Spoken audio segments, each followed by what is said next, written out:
Αυτό είναι το Παρίσι. Κατά τη γνώμη μου, η ωραιότερη μεγαλούπολη του κόσμου. Όμως μην περιμένετε να δείτε τα αξιοθέατα της πόλης σε αυτό το βίντεο, διότι απλά δεν είναι τουριστικό. Έχει ως μοναδικό στόχο να σας μεταφέρει μια ως το δυνατόν καλύτερη εικόνα από τις ποδηλατικές υποδομές της πόλης, που όπως μπορείτε να δείτε σε αυτό το χάρτη είναι πολλές. Πάμε λοιπόν να κάνουμε ποδήλατο στο Παρίσι. Διαπίστωση πρώτη. Το Παρίσι έχει πλέον πολλά ποδήλατα. Πάρα πολλά, δηλαδή πάρα πολλά. Και τα χρησιμοποιούν όλοι. Νέοι, γέροι, μεσήλικες, παιδιά, φοιτητές, επαγγελματίες, τουρίστες, όλοι. Χωρίς περιορισμό σε φύλο και ηλικία. Διαπίστωση δεύτερη. Οι υποδομές του Παρισιού διαφέρουν ριζικά από εκείνες των παραδοσιακών ποδηλατοπόλεων όπως το Άμστερνταμ ή η Κοπενχάγη. Είναι πιο άτακτες, πιο εφευρετικές, συχνά κάπως άτεχνες. Δείχνουν ακόμα να ψάχνονται, να μαθαίνουν, να βιάζονται για το τελικό αποτέλεσμα. Πάντως υπάρχουν. Σύμφωνα με τα στοιχεία, υπάρχουν πάνω από 1.000 χιλιόμετρα δρόμων για ποδήλατο στο Παρίσι, από τα οποία τα περίπου 300 χιλιόμετρα είναι διαχωρισμένοι ποδηλατόδρομοι. Διαθέτει περίπου 60.000 θέσεις στάθμευσης ποδηλάτων και 50 ασφαλείς κλωβούς σε γειτονιές που εξυπηρετούν 300 ποδήλατα, με μια μικρή ετήσια συνδρομή της τάξης των 75 ευρώ. Ο στόχος είναι η δημιουργία 130.000 νέων ασφαλέστερων θέσεων στάθμευσης σε όλη την πόλη. Αυτές και άλλες πολλές σκέψεις μου δημιούργησε η επίσκεψη στο Παρίσι, με βασικό στόχο να ανακαλύψω κατά πόσο η γαλλική πρωτεύουσα βρίσκεται στο σωστό δρόμο για να γίνει η απόλυτη ποδηλατική πόλη τα επόμενα χρόνια, όπως άλλωστε έχει υποσχεθεί η νυν δήμαρχος, η αγαπημένη μου, η rock star του ποδηλάτου Anne Hidalgo. Και φυσικά τις έκανα ποδηλατώντας. Όλα ξεκίνησαν από το Βελίμπ. Το Παρίσι πλέον διαθέτει ένα εντυπωσιακό σύστημα δημοτικών κοινότητων ποδηλάτων με 1.480 σταθμούς και 20.000 ποδήλατα, από τα οποία το 40% διαθέτουν και ηλεκτρική υποβοήθηση. Πως το Βελίμπ έχει πάνω από 470.000 συνδρομητές και πραγματοποιούνται περισσότερα από 49,3 εκατομμύρια διαδρομές το χρόνο. Μόνο σε μια μέρα, τον περασμένο Σεπτέμβριο, καταγράφηκαν 215.000 διαδρομές.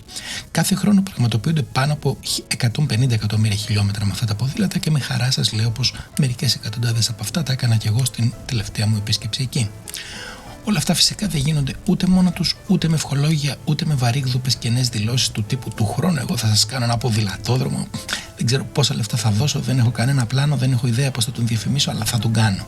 Γίνονται με την επένδυση περισσότερων από 250 εκατομμυρίων ευρώ μόνο την περίοδο 2021-2026, ενώ είχαν ήδη επενδυθεί άλλα 150 εκατομμύρια ευρώ την προηγούμενη περίοδο 2015-2020. Και φυσικά δεν έγινε σε μία μέρα, αλλά έχουν ήδη συμπληρωθεί 20 χρόνια από τότε που ξεκίνησε το πρόγραμμα. Σημείωση, αλλά μην πείτε ότι σας το είπα εγώ. Την επόμενη φορά που θα ακούσετε πολιτικό έτσι στο άσχετο να υπόσχεται έναν και δίνω έμφαση στο έναν ποδηλατόδρομο, ή δήμαρχο να λέει πως θα και δίνω έμφαση στο θα κάνει κάτι για το ποδήλατο, χωρίς να έχει συγκεκριμένο και κοστολογημένο πλάνο για το ποδήλατο και χωρίς να σας εξηγήσει πως απαιτούνται τουλάχιστον 10 χρόνια δουλειάς και προγραμματισμού για να ολοκληρωθεί το πλάνο αυτό, που υποτίθεται πως τα είχε, βρείτε κάτι ελαφρύ, μη σας πάνε και μέσα και πετάξτε το στο κεφάλι, γιατί σας κοροϊδεύει και εσάς και τον εαυτό του. Διαπίστωση τρίτη και ιδιαίτερα ενδιαφέρουσα νομίζω. Το να ποδηλατείς στο Παρίσι δεν είναι όσο εύκολο ακούγεται, αν δεν είσαι μαθημένος και σχετικά έμπειρος ποδηλάτης. Τι εννοώ? Οι χρήστες ποδηλάτων οδηγούν σαν να παίζουν σε συγκρουόμενα στο Λούνα Πάρκ. Αξιοπρεπείς ηλικιωμένες κυρίες με εκπληκτικά σικ φορέματα και τακούνια περνάνε χωρίς αύριο τις διαβάσεις πεζών. Το ίδιο και οι νέοι και οι μεσήλικες και οι ηλικιωμένοι κύριοι, όλοι είναι ένα φαινόμενο σαν στάση ζωής, έτσι μοιάζει περισσότερο, που δεν έχει φύλο, δεν έχει ηλικία. Οι ποδηλάτες στο Παρίσι τηρούν μια επιδεικτική αδιαφορία απέναντι στα φανάρια και αρκετές φορές κάποιος κόντεψε να πέσει πάνω μου επειδή έκανα τη βλακεία, ως τουρίστας προφανώς, να σταματήσω σε κάποιο κόκκινο σε κεντρική διάβαση. Οι χρήστες ποδηλάτων πηγαίνουν όπως θέλουν, όπου θέλουν, και αυτό που δεν κατάλαβα είναι αν το κάνουν επειδή το ίδιο κάνουν και τα αυτοκίνητα ή αν απλώς οδηγούν όλοι έτσι για να ταιριάζουν σε μια εκπληκτική συμφωνία τονικής μουσικής που ακολουθεί πρόθυμα όλη η πόλη. Δεν ξέρω αν αυτή είναι μια μικρή γεύση για το αύριο ή αν οι χρήστες ποδηλάτων είναι η μελλοντική επιθετική οδηγή των δρόμων.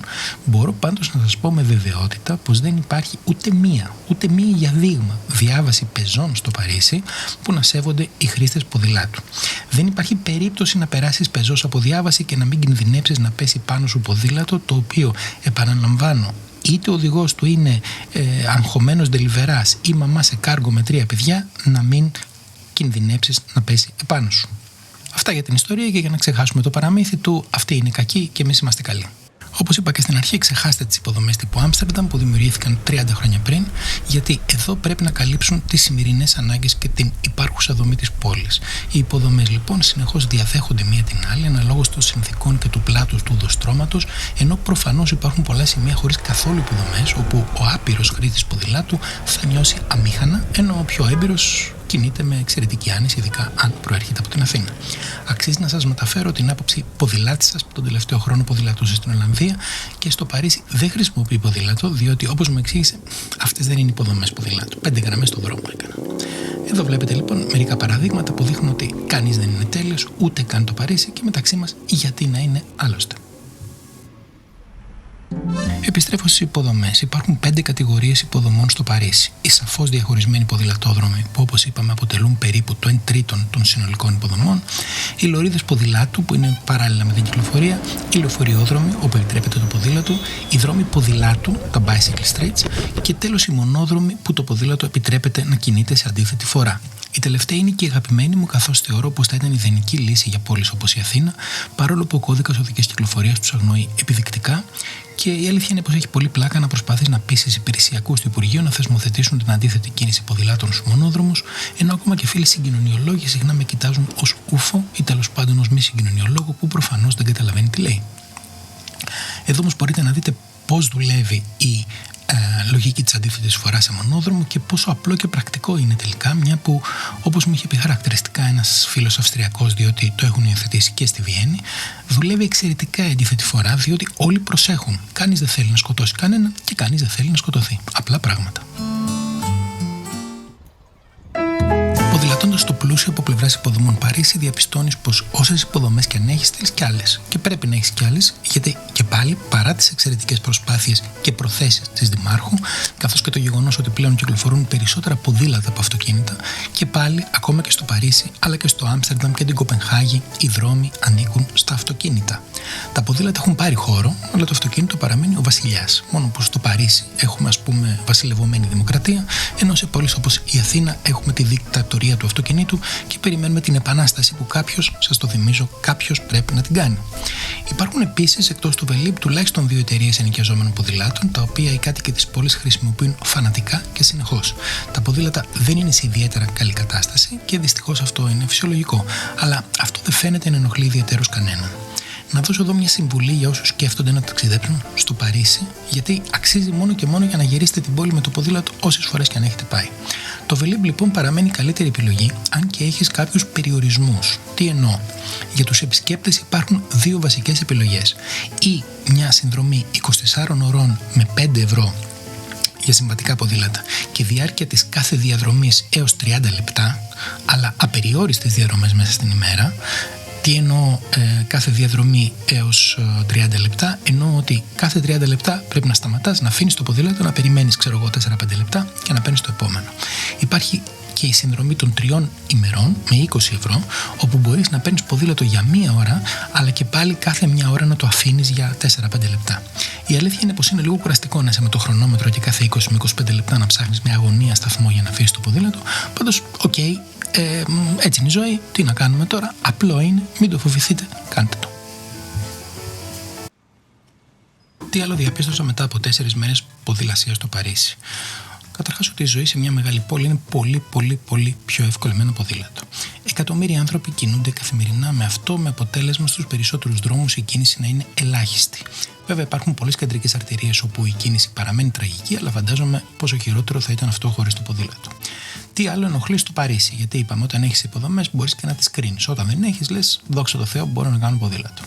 Ενοχλούν λοιπόν τα οχήματα ανεφοδιασμού, που δεν ξέρω αν έχουν ωράριο, πάντως εγώ δεν το είδα, γιατί ανεφοδιάζουν οποιαδήποτε ώρα της ημέρας, ενώ αρκετές φορές σε ώρες αιχμής είδα κολλημένα τα αυτοκίνητα σε κάποιον κεντρικό δρόμο, γιατί μπροστά είχε απορριμματοφόρο του Δήμου. Πάντως, σε μια πρώην αυτοκινητοκεντρική πόλη όπως το Παρίσι, διαπιστώνεις πόσο πιο εύκολο και πιο δημοκρατικό τελικά είναι να μπορείς να κινείσαι με το ποδήλατο.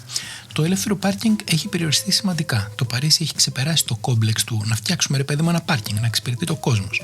Και έτσι ο κόσμος δεν μπορεί να εξυπηρετηθεί και προτιμά τα μέσα μαζικής μεταφοράς ή το ποδήλατο. Βέβαια, αυτό απαιτεί λειτουργικά και αξιόπιστα μέσα μαζικής μεταφοράς που δεν κολλάνε κάθε τόσο επειδή όλοι είναι παρκαρισμένοι στη δεξιά πλευρά της Πατησίων, ας πούμε.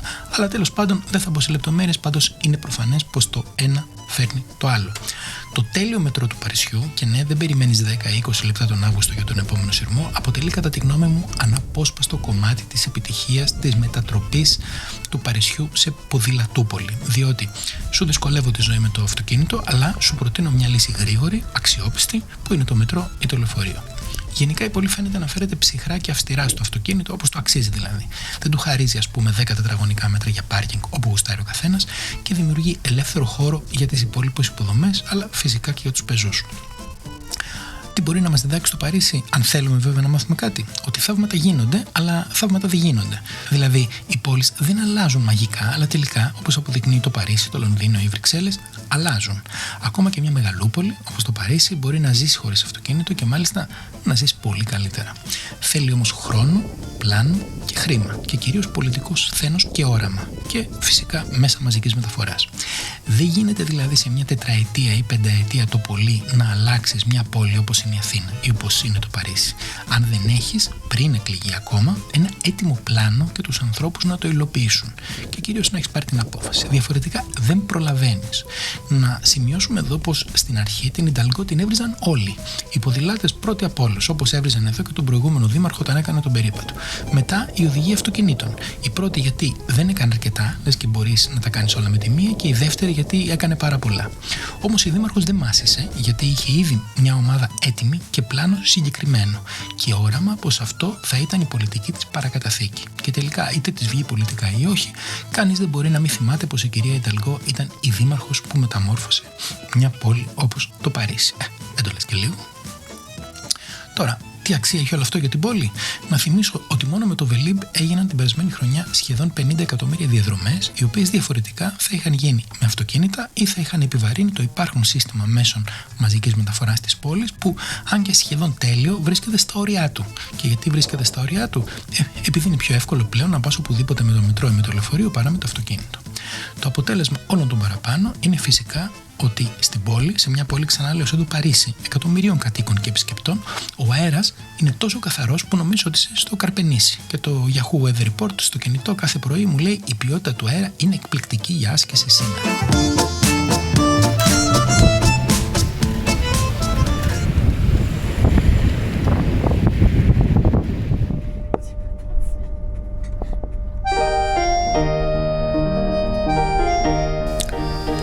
Καθώς απομακρυνόμουν από την πόλη με το τρένο, διάφορες σκέψεις περνούσαν από το μυαλό μου.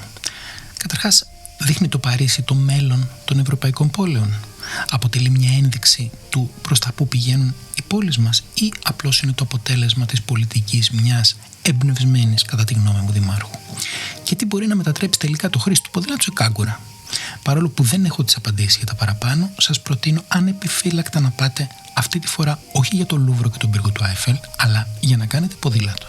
Και να το χαρείτε και να γελάσετε με την καρδιά σας με τους ποδηλάτες που αδιαφορούν για τους πάντες και τα πάντα, σε βαθμό όμως που είναι περισσότερο αστείο παρά ενοχλητικό. Και να γνωρίσετε ποδηλατώντας τη νέα Γαλλική Επανάσταση, την επανάσταση του ποδηλάτου.